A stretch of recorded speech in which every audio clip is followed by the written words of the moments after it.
হাতে ছিল hockey stick, চোখে জয়ের স্বপ্ন আর প্রাণ ভরা উচ্ছ্বাস।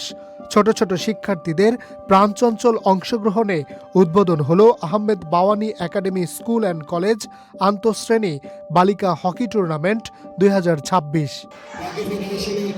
ক্রীড়ার মাধ্যমে শৃঙ্খলা, সাহস ও নেতৃত্বের বার্তা ছড়িয়ে দিতে আয়োজিত এই টুর্নামেন্টে মাঠ জুড়ে ছিল উৎসবমুখর পরিবেশ, করতালি আর উদ্দীপনা।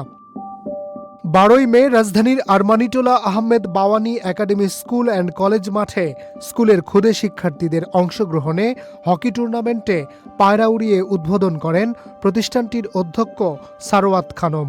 স্কুল ভিত্তিক এই আয়োজন থেকে একসময় মেয়েরা জাতীয় পর্যায়ে যাবে বলে প্রত্যাশা করেন তিনি।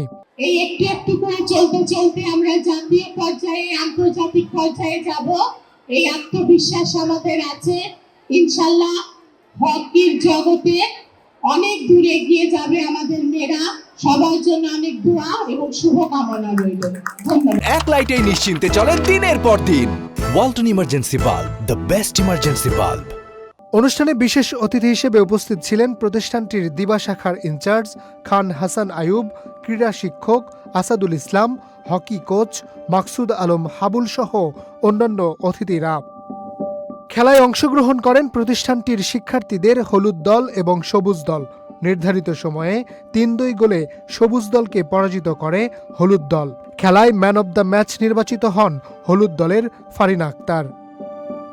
হারুনুর রশিদ, চ্যানেল আই।